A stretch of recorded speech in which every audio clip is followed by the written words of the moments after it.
Thank you all for coming. Thank you, CNN, for hosting us. I'm Jamie Credland from the World Media Group. The World Media Group is a coalition of 14 media brands that are all committed to the value of international trusted journalism, which, as I'm sure you all know, is more important this year than ever. There's a lot of conversations happening across the Croisette. I hope you've joined some of them around the value of international trusted journalism for your brand. It's an amazing premium audience.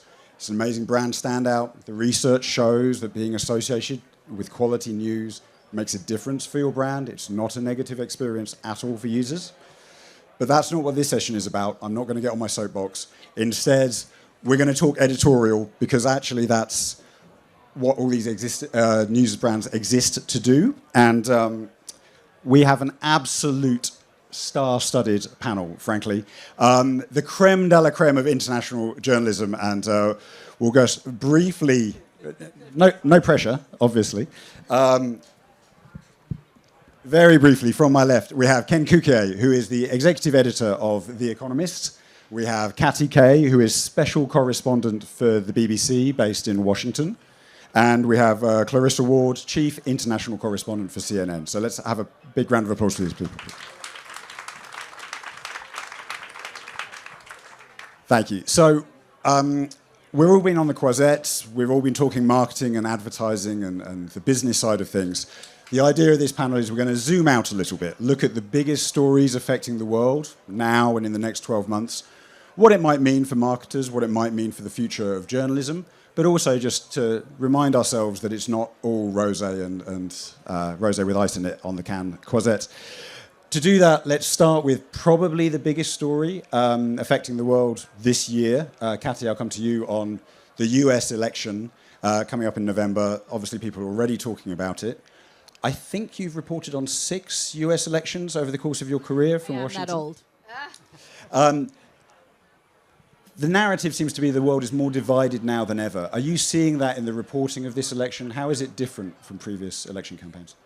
I think we are seeing that. Look, I mean, as there's a fraughtness about this American election, which I think there will be going forwards for a while, because we have a very small number of people who will decide the election. We think it's about 150,000 people in 6 states. That is 2 Taylor Swift concerts.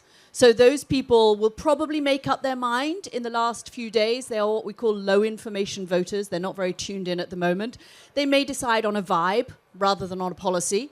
And they are the people who could swing the 2024 election. So it's a very small number of people who will decide the election at a time when the 2 parties have got further apart. So the consequences of those 150,000 people's decision is that much greater, because the policy differences between those 2 parties has become more and more extreme, which I think accounts for some of the reason that it's so fraught.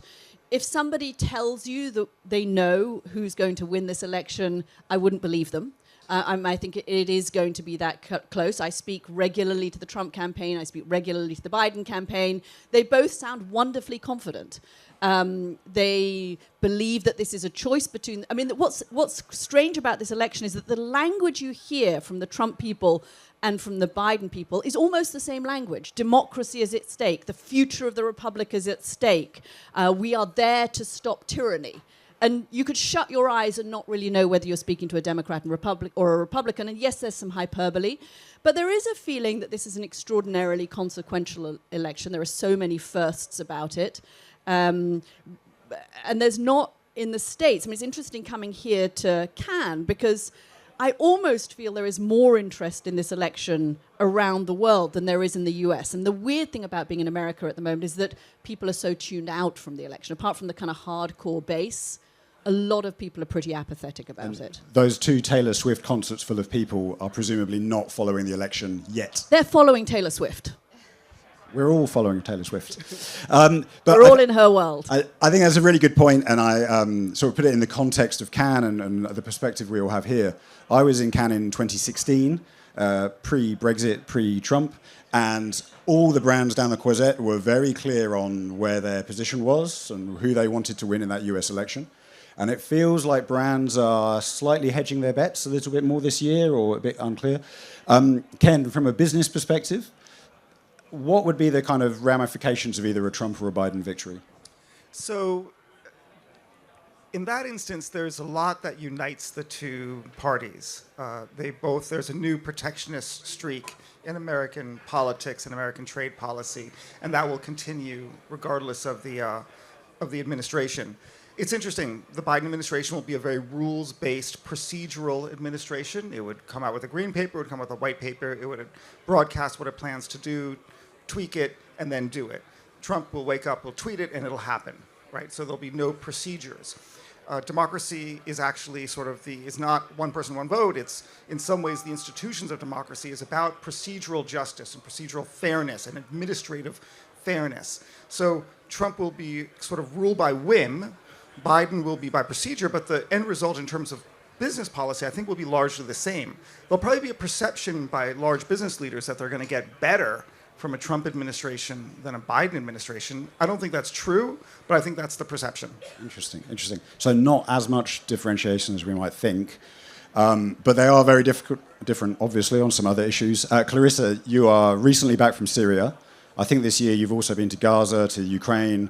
I'm sure I'm missing some other places that you've been, but reporting on the ground all over the world. A similar question, but the Trump-Biden selection, how would that affect the situation on the ground in some of those places? It's a really tough question, to be honest. I think, obviously, if you talk to anyone here in Europe and a lot of people in the Middle East, certainly they're steeling themselves for the possibility of a Trump presidency, what that would mean, how it would impact NATO. And the reality is, it's sort of anybody's guess with Trump. And particularly on issues pertaining to the Middle East, I think Biden is really seeing the strain of trying to walk that middle line, of trying to find that Goldilocks position, and in the process, basically pleasing no one. And I have talked to people in the region on both sides of that conflict who actually are not discounting the possibility that Donald Trump might do something completely unexpected. Which is not to say that he has all the answers. I think we know from previous experience that that is certainly not the case, but that there is at least a willingness to cut a deal, potentially, that might upset a lot of people, might bend a lot of noses out of shape, but might at least provide some propulsion going forward. If you look at Ukraine, it's obviously a very different story, and there is absolute deep-seated fear and anxiety that a Trump presidency would precipitate what, frankly, we're already seeing, which is this growing disenchantment with American voters about sending so much money and weaponry to Ukraine when there are so many needs at home domestically. And more broadly, I think this speaks to the kind of capriciousness of Western democracies, where Vladimir Putin has the freedom to keep on grinding for as long as it takes. And yes, he might have to go cap in hand to North Korea and hug Kim Jong-un to make sure he gets the extra artillery. But at the end of the day, he is able to continue that conflict for as long as he needs to extract what he's hoping to get from it. Oh my gosh, everyone's getting rained on. Sorry, guys. Literally, you mentioned Putin and the heavens opened. I don't know what that means. So certainly in Ukraine, just to finish, there is real fear about where this is leading. And when you talk to military leaders in the U.S., and they won't say it so clearly publicly, but privately they will say that they believe that this does need to end in some form of a negotiated settlement if you're just looking at the military piece of it. The difficulty of that is for Zelensky, it is obviously a political non-starter for him to sit down at any kind of a negotiating table. And so it's more likely, frankly, whoever is president, that you're going to see some kind of a frozen front line more akin to what we saw in South and North Korea, possibly. So you have this fascinating situation, if I'm reading the three of you right, where there's a big global election in the US, where in fact US voters have either already made up their mind or they're disengaged. Business can't call it either way, and the people who are really going to be affected are in other countries all over the world. And I should just add, I think there's a bit of a paralysis right now. If you look at global events, if you look at what Zelensky is doing, what Netanyahu is doing, or what they're not doing, everybody is waiting for this election. No one wants to make a bold move right now until they're pretty confident which way the wind is blowing and which way November is going to go. Could be a long year ahead of us. Right, so also just, Clarissa, to stick with you for a second, you are doing reporting on the ground from a lot of these very, very complicated situations, whether that's because of a war or because of a natural disaster, other things like that. Just to bring it back to the business for a moment, those are expensive trips. Yes, they are. In terms of the logistics, in terms of the insurance, in terms of body armor, and I'm sure lots of other costs. How do you at CNN think about the value that reporting on the ground has, rather than somebody in New York just tapping away on a keyboard? I mean, look, I think we live in an age where I hope we appreciate more than ever the value of having people on the ground, tasting the tastes, smelling the smells, talking to the drivers. It's the biggest cliche in journalism.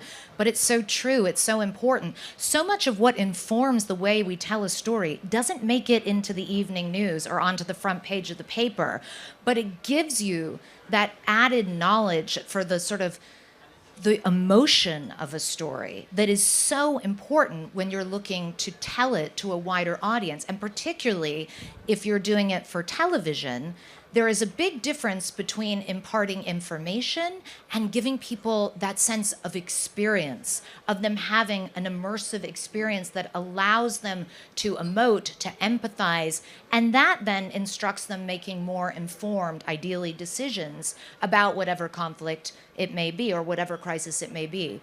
I will only ever pitch a story if I am really sure that I am able to hit a bar whereby I know that it's very important for viewers to engage with it. I'm confident that I will be able to tell the story in a way that they will feel part of that experience, that they will care, and so when you feel confident enough in the pitching process, because yes, it's expensive, but the alternative, honestly, to kind of bow out and hand over to TikTok and social media, which has been incredible in terms of the opportunity to platform voices in so many places, and we have seen that in Gaza more than anywhere else. But at the same time, these are algorithms that are designed to echo your own views back to you over and over again. They are not making you step out of your comfort zone. They are not making you sit with complexity. They are not making you question your values, the policies of your governments. That's our job, and we can really, at least speaking for my part of it, do it well when we're on the ground. I mean, yes, amazing. And I think that's an incredible perspective. I think, Katty, there are some similarities actually in this US election reporting to some of that, in the terms of an audience that perhaps is sometimes disengaged, and the need to tell that story in a way that emotionally engages with people, as you say, who may have already made up their minds. How are you approaching that? Are you trying to, is it about getting people to reconsider their views, or is it about telling a human story, or how do you think about that? I mean, I think those human stories are invaluable. I mean, the degree to which I can travel around the country and spend time in Arizona or spend time in Georgia talking to people, as Clarissa says. I mean, it was really interesting.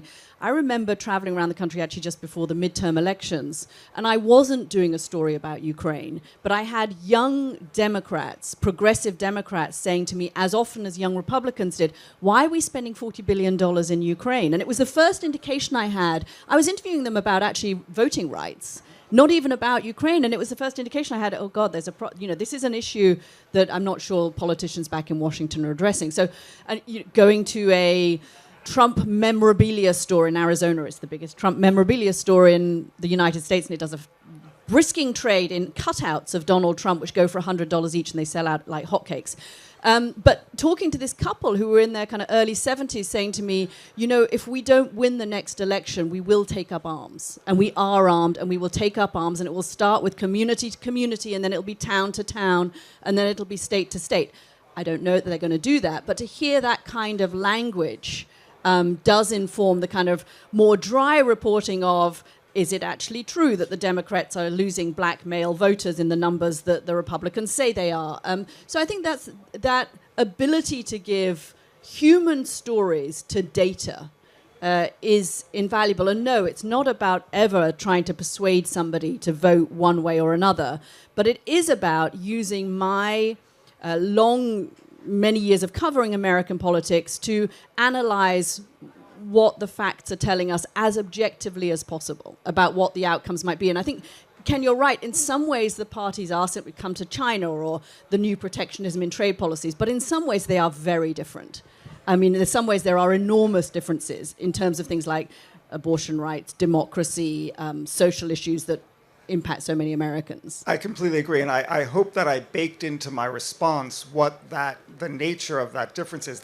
On substance, like reproductive rights, absolutely. But again, democracy is about a process, and the process is about fairness. Yeah. And if you have one party that adheres to the rules of the process as it's been exercised for 250 years or 400 years since the birth of sort of the nation state and liberalism, liberal democracy, liberalism being liberty of freedom and the state that guarantees rights, and another one who rules by whim and doesn't do that, then the outcomes here can be literally anything. It's all illegitimate, but it's anything, and who's going to stop it? Because you don't have the rule of law. So I am one of the ones who actually, I'm not saying this in a panicked and crisis way, but I do believe the vote is about the rule of law. Yeah, I mean, I think actually what we've learned about democracy is that it's partly rules and partly customs and norms. Yeah. And if you have candidates who are prepared to ignore the customs and norms, then our understanding of democracy perhaps changes. And of course, a functioning part of that democracy, which is a free and fair media, communications landscape rather than just purely media. And we touched a little bit on TikTok, disinformation, misinformation. The Quasette, again, is full of chat about AI. I am sure you've all been in several AI panels because it's Wednesday, so we've covered that.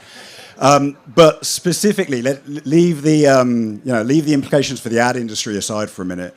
From a news environment, let's start with Katty and Clarissa. But in the U.S. election, in war zones around the world, how is disinformation changing your role and how you report on stories? I mean, at the BBC, we now have a whole team of people. We have 60 people whose job it is to verify how we get the news. And it started with a misinformation and disinformation correspondent who came on board about 4 or 5 years ago. We have to try to encourage people to realize that there are news sources where there are protocols and editorial structures in place that mean that you can rely, if you see it on the BBC website, you can rely on it. We are showing you how the sausage is made, as opposed to TikTok, where you may be getting something that is very powerful but not necessarily true. Or, I mean, we're seeing it every day in the US election, our understanding of what is credible news. Is it just a camera angle of Joe Biden on the stage that actually, that camera angle is a real camera angle. It's legitimate. It's not a fake camera angle, but it doesn't tell the whole story. So how can we get to as many people as possible and make sure that when they come to making that decision on November the 6th, when they walk into the ballot box, they are doing so based on things that are true. And Clarissa, you have... I think that part of the problem as well for us is that we've become part of the story. And, well, certainly we have at CNN. And that is extremely challenging. As a journalist, you don't want to be part of the story. You're there to ideally be semi-invisible and covering the story. But there has been such a concerted effort from many different sources to undermine the work of mainstream media platforms, to expose the inbuilt biases, some of which may exist to varying degrees, and I think that it's good to be transparent about that, but to underscore the real baseline commitment to facts and reality and editorial rigor and fairness and ethics and standards that, frankly, you don't get to see that when you're watching the finished product. But this is something we agonize over. This is something, especially when the stakes are so high as they are right now. You can't make any mistake. You must cross every T and dot every I. I'll never forget Scott Pelley from CBS telling me, Clarissa, no one remembers who got it first. Everyone remembers who got it wrong. But we're living in an age where you are constantly being push to get it first. And so to have the courage to say, stop, take a breath, let's go through this methodically, when the baying mob on social media is out there, gunning for you, it's not easy, but it's vitally important. And rather than sort of whining about what a tough deal we have, I feel like we just need to realize that the bar is higher than ever, and we need to put on our big boy pants, and we need to do the job better so that people will realize that when they do want trusted information, that, you know, the BBC, The Economist, CNN, and many others are where they should come to. Yeah. Here, yeah, quite.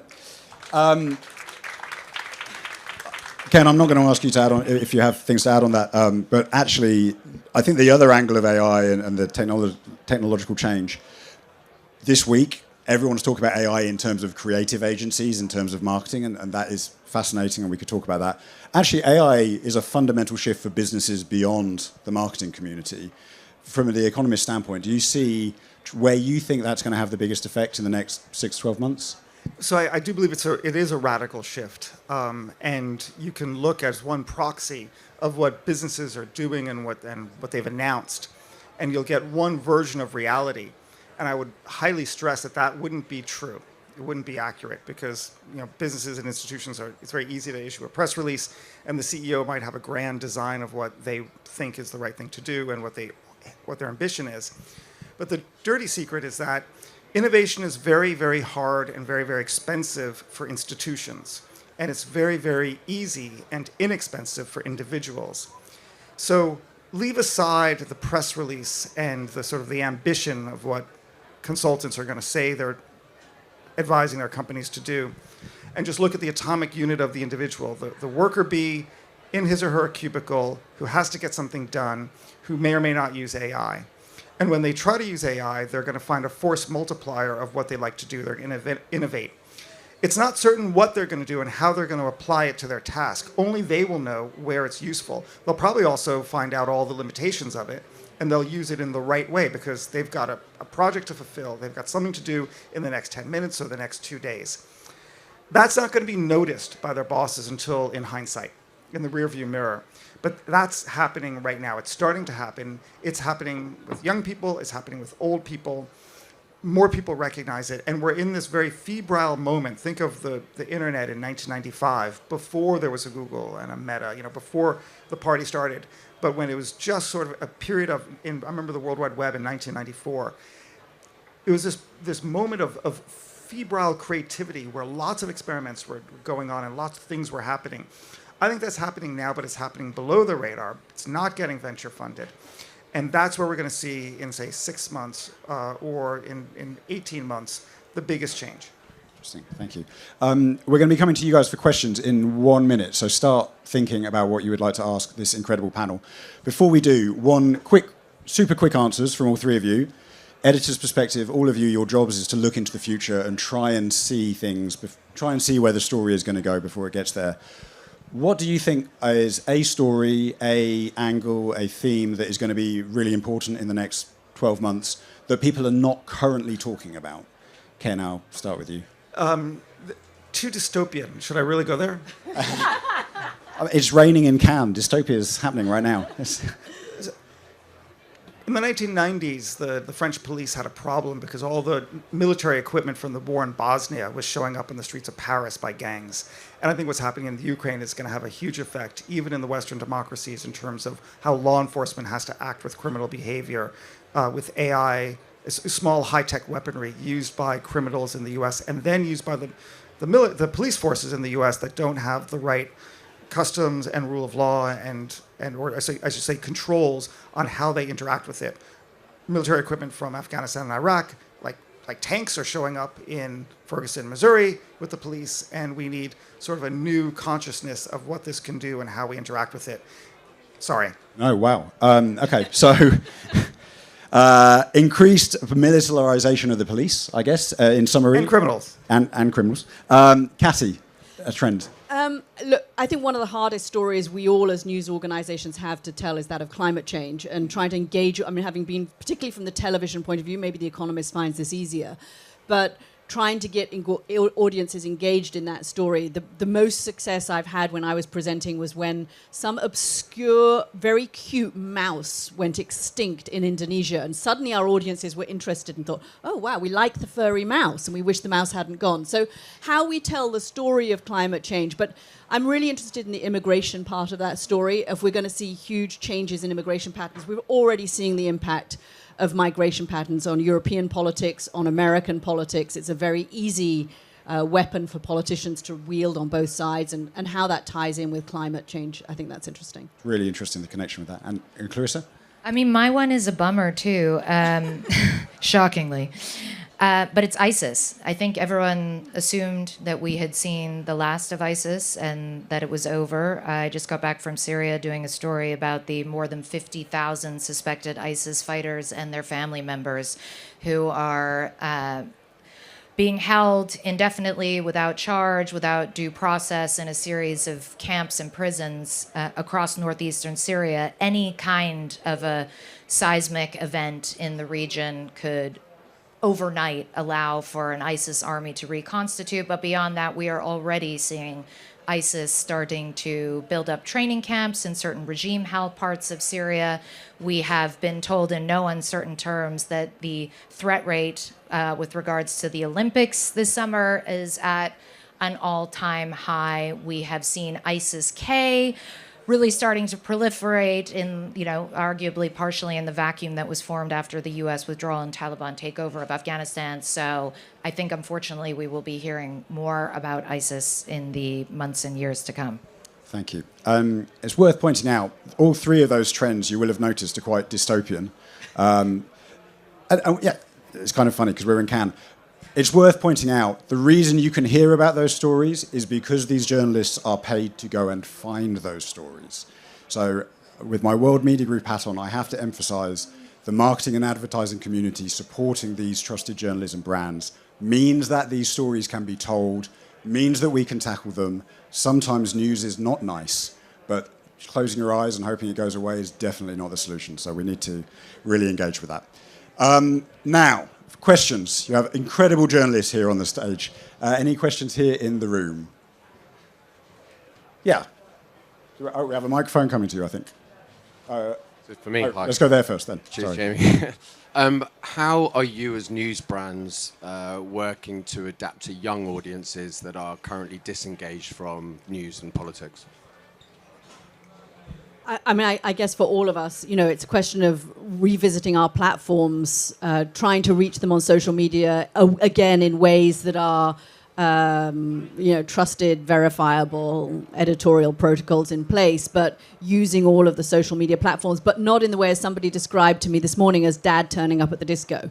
So I think we have to do it in a way. We have younger reporters, we have reporters whose only job is to reach people on TikTok or to reach people on other platforms, and make stories. I think it's de-hierarchizing, if that's a word, the way that news is delivered. So making it more personal, making it more informal, making it more intimate, using those voices. I do think this idea of trust is very important, and that's trust whether you're a 55-year-old or whether you're a 25-year-old. You have to trust the person delivering the news. But those two things, the combination of platform and style, is probably the way we're attaching. I totally agree. And you touched on something earlier, which I think is really important as well, which is transparency. When I was growing up as a journalist, it was the swashbuckling war correspondent talking as the voice of God and declaring, and you were like, okay. In this day and age, that was always a man, by the way. It was always a man. It was always a man.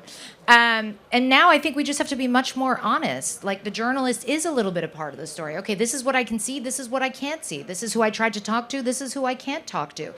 This is where I'm too afraid to go. So I'm basing this report on, it's almost like footnoting, but ideally in a much more kind of experiential way, whereby you're going on a journey with the reporter and it feels like a natural, organic thing, and you're aware of the limitations of what we can get to as reporters as well.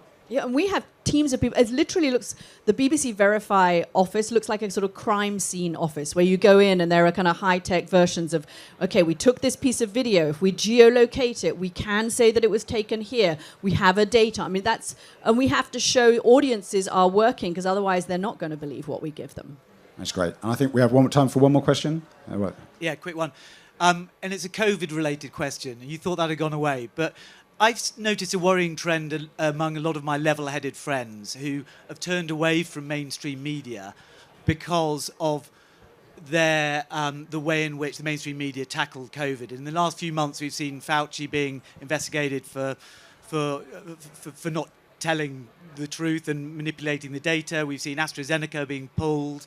Do you think, looking back, because when I was at The Economist, there was one narrative and one narrative only, and these people now feel justified that they were being made to feel like pariahs for even questioning. Do you think we were too unquestioning during COVID, and do you think there is a long-lasting damage because of that? Everyone's going to point to me. Okay. That definitely got thrown in your direction, Ken. Yeah, no, exactly. It's a really good question, and I don't think that I don't think society generally has had a good reckoning of what happened in COVID. I think a lot of people just want to forget it because it was just too shocking to the system, and so that's a natural response. Same thing happened after the Spanish flu in 1917. You look for discussions about it. You know, in 1918, 1919, 1920, there's almost nothing. It almost doesn't really exist because there was just no one wanted to talk about it. It was there, right? And so likewise, that's not happened at a societal level, and sadly and wrongly, it's not happened at a journalistic level. I think journalists do need to confront what did we get right, what did we get wrong, what should we do the next time. What we will find, I think, is that if we're having an honest account, is that there's a limit to what we can do and how we do it. And also, if we talk about the media, we have to segment it between what we'll call the entertainment media. I'm not pointing in your direction. The entertainment media, the traditional classical mainstream media, and maybe we'll call it elite media. And elite media might be Scientific American or New Scientist. Places where you go, or foreign affairs. You're going to get very robust information produced by experts, edited to a high standard. Usually experts speaking to other experts. For foreign policy, that's exactly what's happening with foreign affairs. What's happening at Scientific American's often that as well. Why I say this is that if you're going to ask the guy at City AM, a newspaper in Britain, on paper, who's going to be influencing a lot of people about COVID, that person can't read an academic paper and make sense of it. He's going to have to call sources, or she's going to have to call sources, and you're going to have to hope that you're calling the right ones and that you've got enough space to get into complexity. It's a hard thing, and if people are going to rely on it, it's going to be imperfect. So you're not going to get what you need from that. Then when you go to the mainstream media, look, I think there's a lot of eminent people in positions of authority that simplified things for journalists because it suited their narrative, and they should have accepted the more complicated nature of it, and the reporters ourselves should have reported the wider, nuanced, more complicated narrative than one that was fit to a tighter compartment. So I think that that's what we need to realize, that we need to, where there's nuance, go to it and explore it rather than try to simplify it. But you can appreciate why. It was an emergency situation, and a lot of journalists didn't have the confidence to do that. Brilliant. Thank you, Ken. Sadly, we are out of time. We have only scratched the surface of the issues facing the world this year, but please join me in thanking an incredible panel, Ken Cukier, Katty Kay, Clarissa Ward. Thank you very much for coming.